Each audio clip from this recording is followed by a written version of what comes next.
John Setzer here with Hope Harbor, and I have an amazing friend and guest with me today, Miss Claudia Stenson. Good morning, everyone. Great to be here today, John. So, Miss Claudia, Yes, tell us John. a little bit about yourself. How did you get started with this whole Hope Harbor thing? How much time do you have today, John? We got as much time as you want to take. You know, our family had gone through some personal crisis with our own children, and we discovered in that process that the options that were available to parents who didn't have their children in the social service system or in the justice system were very limited, and that we really felt that something was missing in services provided. And not only were there no services provided for families such as ours to speak of, there was nothing that was faith-based, Right. or that brought God into the picture. And being a Christian family, we knew that that was one of the only ways for ultimate healing and deliverance was through the Word of God and incorporating God into our lives and into the healing process in our lives. And after we struggled through those years with our children, I was on a morning walk, and I felt the Lord. I had quit my teaching job. I resigned from teaching. I'd done a little mission work.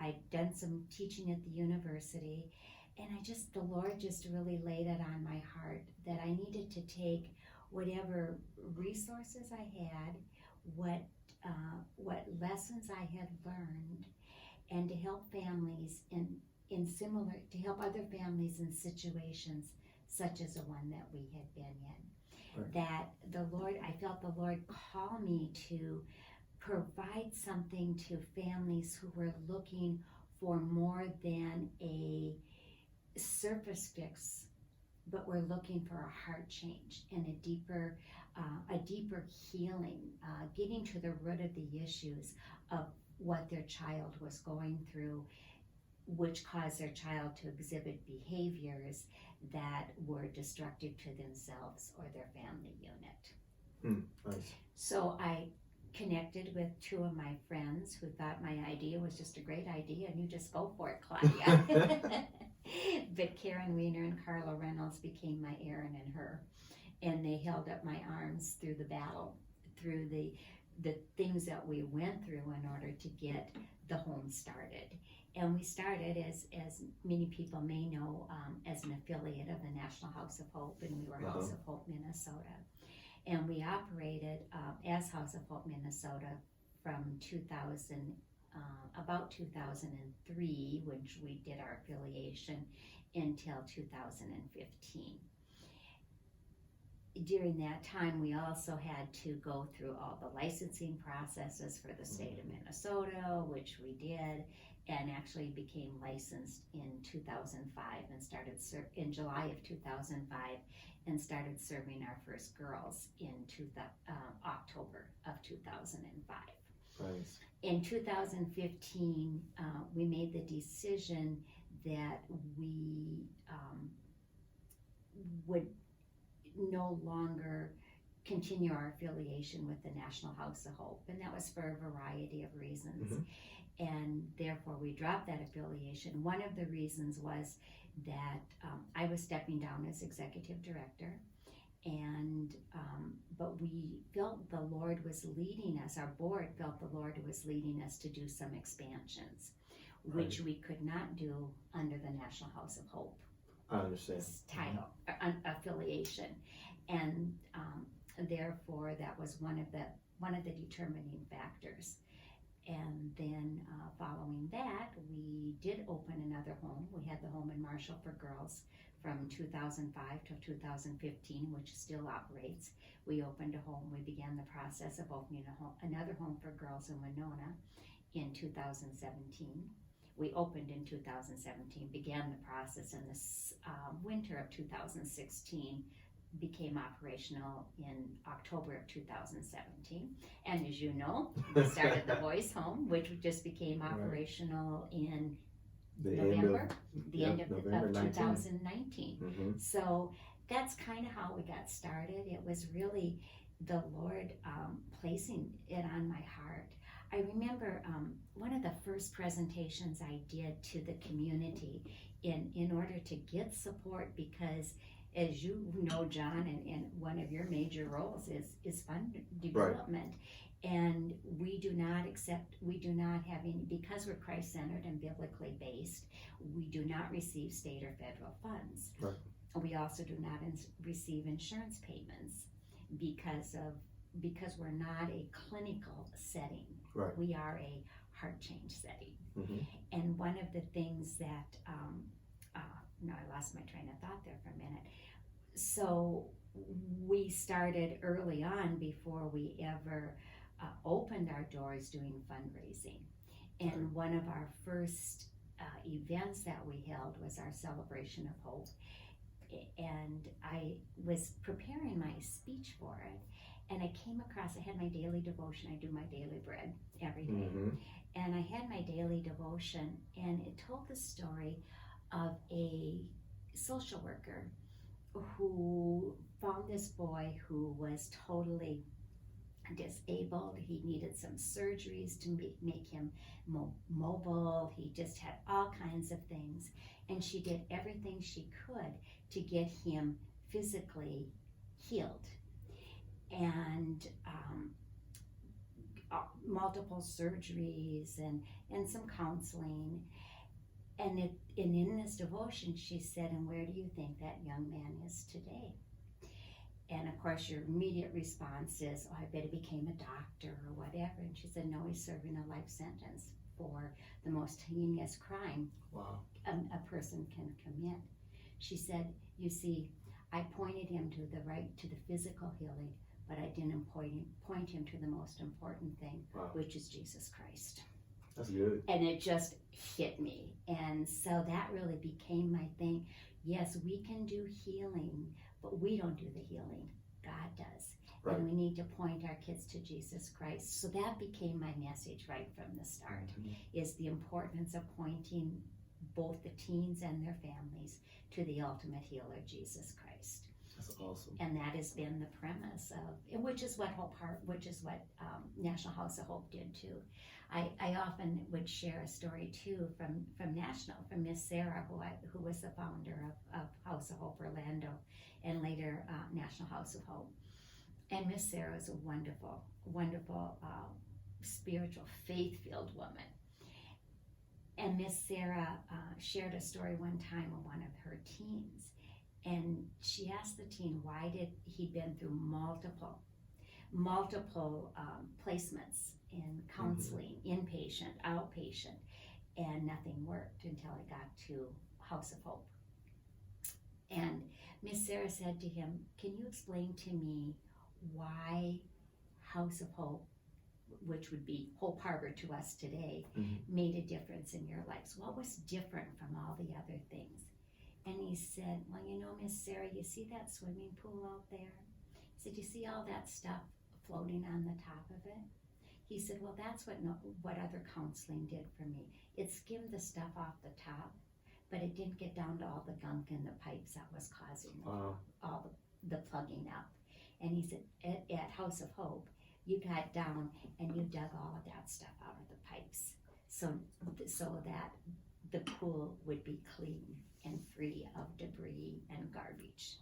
See why I like to have her here? You know? That's why this is why we bring her in here to talk with us. And so Hope Harbor was founded on many of those same principles. Right. We don't just clean the surface. We get down deep. And that's why our program is a year-long program. 3 months, hey, anybody can pretend for 3 months. You can fake it for 3 months. But to really get down deep, and for the teens to even realize there's a deep issue they have to dig out, often takes 3, 4, 5 months. And then you've got to go through the whole process of dealing with the hurt, dealing with the trauma, dealing with what is going on inside of them. Right. So I don't know if that answered your question, but I sure had Yeah, fun chatting I about love it. It's fun. So Miss Claudia, Mm-hmm. you know, I met you how long ago? Over a year ago. Oh, yes. No, I met you at the first. No, No, I was I at didn't a, meet you there. no, we had a board meeting, Informational an meeting or informational something like board that? meeting. We were Yeah. looking for board members to come Mm-hmm. to serve on the board, the advisory board for Parker. Right. And As so a when I matter of met fact, at you, that point, we hadn't even made the decision. We were still Right. going to build in Crooks, and then so we met. And I remember you, John, because you said, "Well, what's holding you back? If that's your vision, go for it and do it." I do remember saying Do that. you now. remember that? I do. It's probably Yeah. what got you this job. Now you got to go for it. I No. know. I'm telling you, right? You know, so we have a great opportunity here in front of us. You know, and I'm so blessed because we get to see the vision that you had years and years and years ago. You know, I've heard the Don't story. age me that much. I've heard the story many times of, you know, you and Miss Karen and Miss Carla and Mr. Allen and a few others. You guys are sitting in your living room and you're on your knees That's and you're right. praying, Yes. asking God for direction. Lord, what do we do? How do we do this? You know, and it's so cool because, you know, when I finally heard about Hope Harbor, because before that I've never heard of Hope Harbor, Mm-hmm. and I was talking to a good friend of mine, Ben Wiener, and I think he tricked me or he set me up or something of that effect, because he's like, hey, why don't you come to this Celebration of Hope thing with me? And I'm speaking for it, and I'm like, okay, well, we're friends, so I'll come and check it out. And I walked in, and I'm just like, oh my God. I'm like, Marcy, why did we come here? She's like, the heartstrings. I'm like, yeah. I'm like, we have to do something to help. I love this cause. We have to do something to help. And so we're like, okay, well, what do we do? Do we donate financially, or do we volunteer, or do we do both? And you know, and at that point, I had no clue that I was going to end up coming to be the director in Parker. But it's amazing how God puts the pieces together. Absolutely. You know, and we're able to see our parents, you know, and these students, and it's almost like you have a parent here, and you have the other parent here, and you have the student here, and then you have the siblings over here, and God takes all of the pieces of those puzzles, you know, all those puzzle pieces, and he puts it together, and we're able to see the big picture of like, wow, this is what God. Sometimes we don't see it till the other side of it. Yeah. You know, till after the program, down the road. Right. I mean, even people say, well, what's your success story? What's your success rate? And I always say, you know, it's 100% because we've done what God has called us to do in the life of every family. Right. Does that mean everybody's going to apply it? No. And sometimes all those pieces of that puzzle have been in this long enough to know that sometimes those puzzle pieces don't even fit snugly together till even years down the road, and there's been a new level of maturity. Mm-hmm. Or something has happened in a teen's life, such as marriage or a child, that has caused them to really connect with, oh my, I do need God, and this is who God is to me, you know, so. And you might beat me for saying this, but, you know, you've been a tremendous supporter of this ministry as well as so many other ministries as well.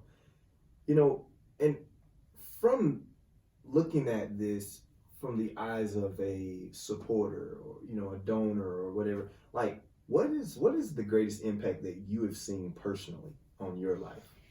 Well, that's a little bit of a harder question for me to answer because I was called to this, you know, and the Lord didn't say to me, he directed me to use what resources I had. And so like it was really, it really wasn't a negotiable item. I didn't say, well, God, can I give this much or that much, you know, but the fruit, I think, is what has been the thing that keeps Mark and I, and I have to give, he should be sitting in here with us on this question, because he is probably the single best promoter and fundraiser of our ministry. Mm-hmm. And it's because he sees, I was in the day-to-day trenches, but Mark would hear me, he would hear the thoughts, and then he would see the fruit that sometimes I couldn't see. You know, and so and when I say the fruit, I say having the opportunity to see young hurting teens and broken families come together. I remember one of our girls one year said to me, she called me on a Friday night after she'd finished the program, and she said, "Miss Claudia, you won't believe it. I am sitting here on a Friday night with my dad watching a movie. Can you believe it? When I came to Hope Harbor, all I wanted to do was kick my dad in the face." You know, so those are real conversations. Those are real conversations, that's true. And so I've had that blessing of seeing not what we've done, but what God has done through us. Right. And then as we have shared the stories of what God has done through us, it has caused us to be even more committed to ensuring that this ministry goes well beyond the years that we are able to support the ministry. And it gives us the impetus, shall I say, to tell other people, to share the story of hope, to share the story of building God's kingdom and restoring families, to share that with other people. And then the real blessing is to see how others have responded to our sharing by giving of their resources to help the program. So I would say two things keep us doing it. One is three things. We obviously see the difference in the girls. Right. And if you're a donor, I encourage you to come to a celebration of hope. Hear the stories. You might start working here. You may. Come to the celebration of hope. If you're even thinking about becoming a donor, go and talk to the site directors. Visit the site. Go and talk to the teens and see the excitement in their lives. I think of one of the young men here today. When I was here in December, he had been here just less than a month, or maybe just a month. And the difference in his demeanor, the difference in his confidence, his showing of his love and caring was a very marked difference for me to see today. And that's cool. And he said to me, "I like it here. I like this place. It's going good." No, that could just be he was trying to impress me, but you can kind of see the hearts. Yeah, I mean, you definitely can see the heart. And so those are the kinds of things that keep you wanting to continue to support. So I say that to potential donors.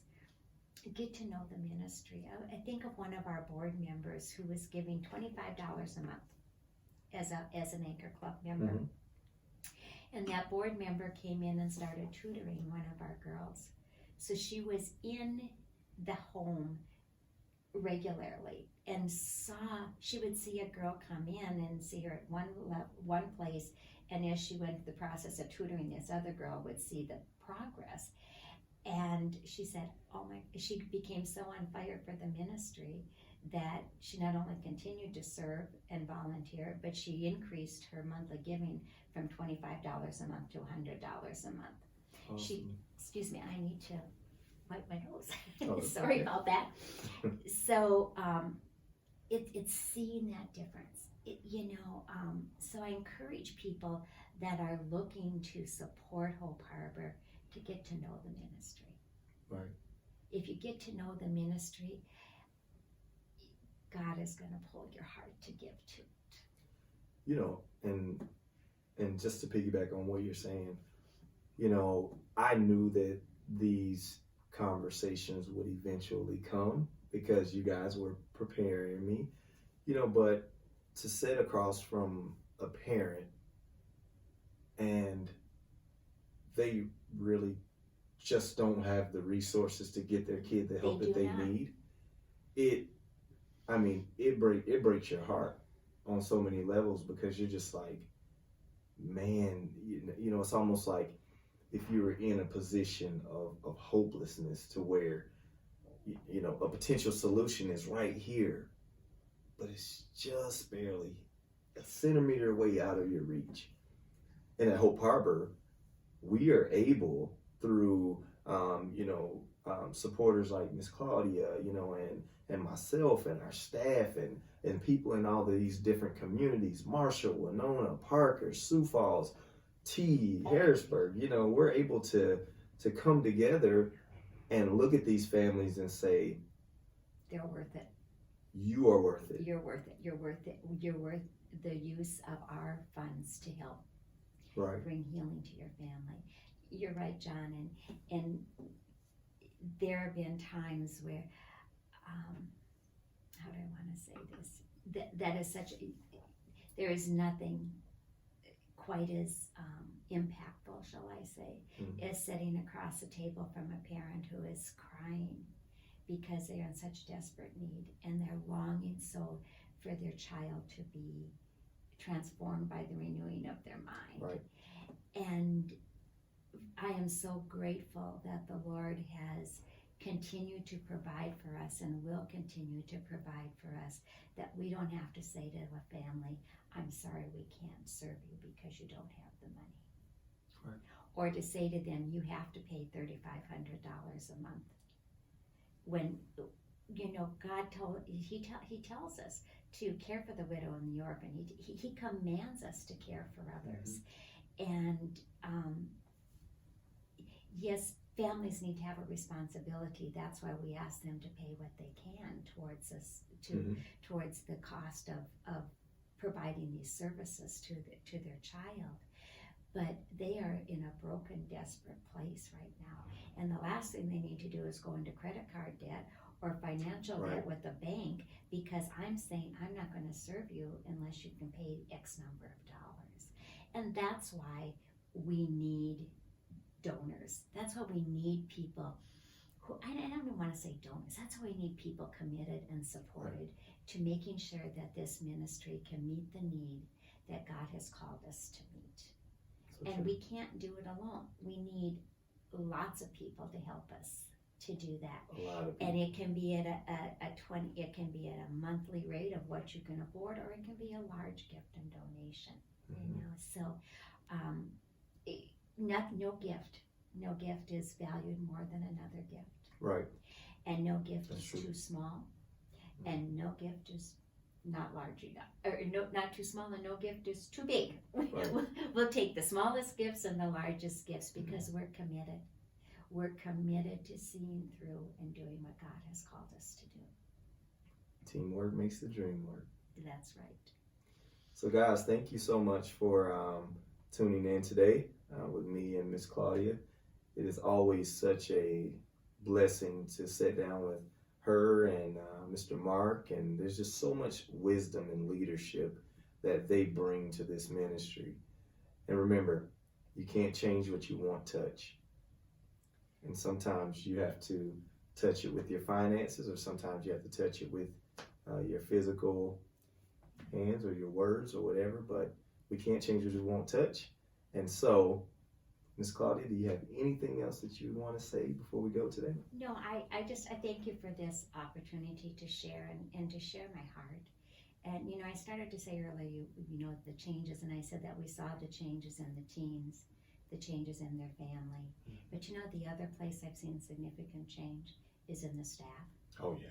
You know, and the growth and the development. And I think those are all side benefits, you know, and the community, how the communities have benefited from having a Hope Harbor in their location, within their community.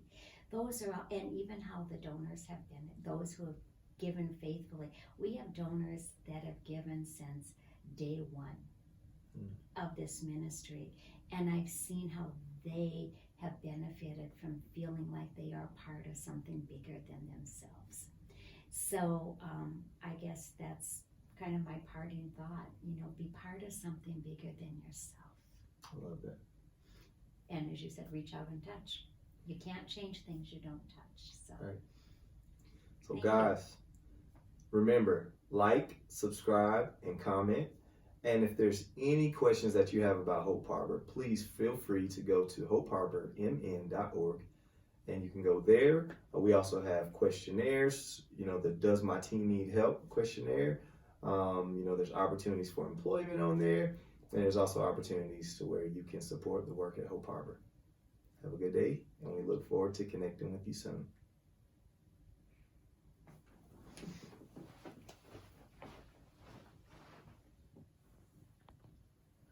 sorry, I had to wipe my nose, but it was